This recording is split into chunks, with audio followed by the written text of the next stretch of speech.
Good morning explorers, I hope you are well. I'm sat in the shade. Got a bit too much sun yesterday, so I'm taking it easy today. Yesterday was a bad day for two reasons really. The first reason, I got onto the boat that was taking us to the national park. I was going trekking and kayaking, and I got the camera out to start to shoot some video footage and realised that I'd left both memory cards back at the hotel. So yesterday I didn't get any footage whatsoever, and I'm devastated because I had an absolutely fantastic day and I really enjoyed myself, and I wanted to share that all with you. So I do apologise, and I'm absolutely gutted, believe me. But what I did do is I took loads of photos on my mobile phone, and can't believe that I did this. Went kayaking, put the mobile phone in my pocket thinking it won't get wet. Stupid. And jumped out of the kayak at the end and forgot that I had the mobile phone in my pocket. So the mobile phone got drenched, and it's now currently drying out, currently not working, and that annoys me because that's just stupidity, but it also upsets me because it's my main tool of communication with my family. So not a good day, you know. What can you say to that? Nothing really. You've just got to try and keep positive and take the bad days with the good days. So instead I've decided that I'm going to answer some of your questions today, and I'm going to have to probably do it in 2 or 3 different videos because you asked me about 50 questions, which is great. This is my view for anybody that's interested. I've moved to a quieter part of the beach. It was a little bit noisy where I was before.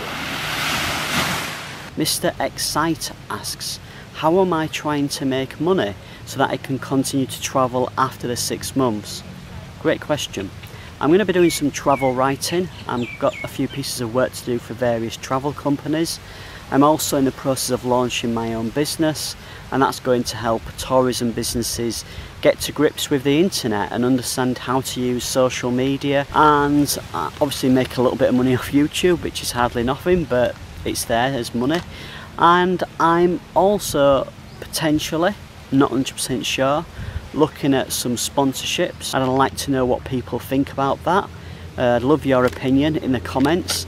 Obviously, if I get sponsorships to pay for my hotels, then that means I'm travelling for longer, but I want to know what you think. I don't want to use this channel as a way to get free travel.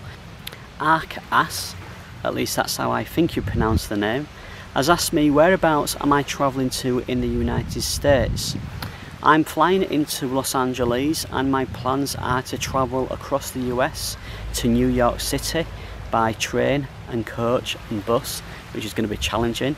I want to visit Chicago, Las Vegas, Yellowstone National Park, but other than that I'm really open to your suggestions. If you've got any places you think I should be visiting in the US, please leave them in the comments section. I do apologise if I pronounce this name incorrectly.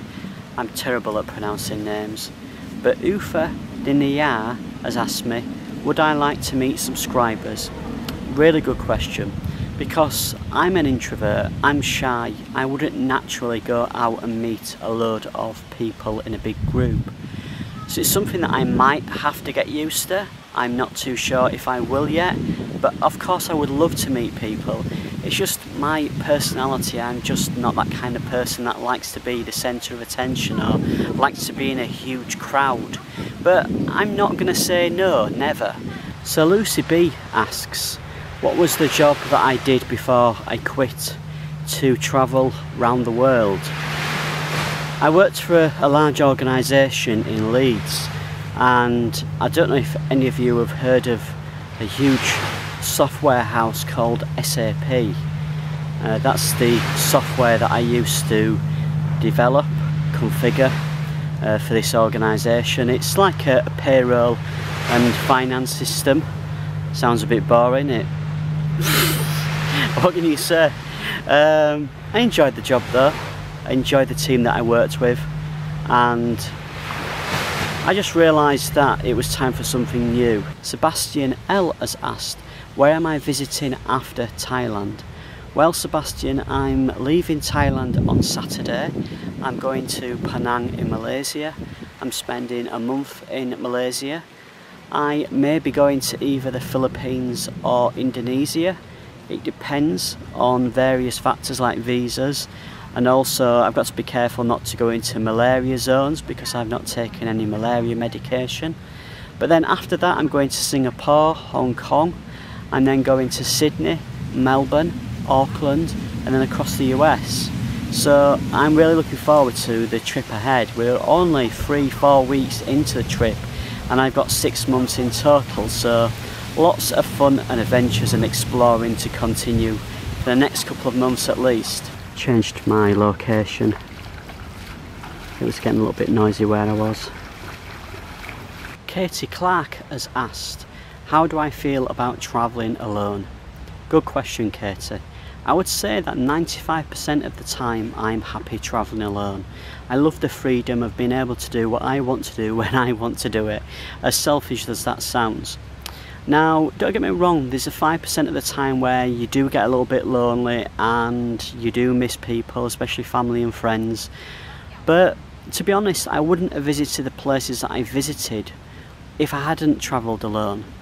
You know, you can rely too much on family and friends to do that travelling, and sometimes you've just got to have the courage to do it yourself and explore yourself. So my advice to anybody who's maybe thinking about travelling alone is do it. But rather than just jump in there and book a 2 or 3 hour flight, go to a neighbouring city and stay overnight, book into a hotel, go and eat at a restaurant, and just see how you feel yourself. So my final question was asked by Ewan Smith, but also a lot of you asked similar questions, and that's around my budget, how much I saved for the trip. So I'm going to discuss that a little bit. To be honest, it probably needs a video to answer this question in itself, but I've budgeted about £1,000 to £1,200 a month, and that's for my accommodation, for my food, for my travel expenses. I don't buy a great deal of things, I don't go shopping or anything like that, and I try and visit tourist attractions which are not outrageously expensive. I do a lot of walking. My flight ticket cost me £2,000, and that's a flexible flight ticket in that I can change my dates. I can't change my location, but I can change the dates where I'm actually travelling to. So in total for 6 months I reckon it's going to cost me around £10,000. Don't forget though, that's me travelling by myself, and I don't go out drinking in the evening, so I don't spend a load of money on beer. If you'd like to go out in an evening, then obviously that's going to cost you extra. The best thing you can do is budget for your own type of trip and really sit down with a piece of paper and do some research on how much it's going to cost you. I would definitely budget around £2,000 for the flights, about £5,000 for the accommodation, and possibly more if you like to spend time in more expensive places. Even less if you don't mind staying in hostels. I don't like hostels for various reasons. So yeah, just have a think about it and budget for your own trip. Don't forget that also the destinations that you visit will make a big difference on your budget. Whilst I'm in Southeast Asia, I'm spending probably in a week around £50 to £100. That's not including accommodation, that's just general living, food and travel. Once I get to Australia, New Zealand and the US, that is going to drastically increase, especially the price of accommodation and the cost of living. So it's just worth bearing that in mind as well. I hope I've answered all of your questions. If you've got any more questions from the responses that I've left, please leave them in the comment section and I'll make sure that I answer all of them.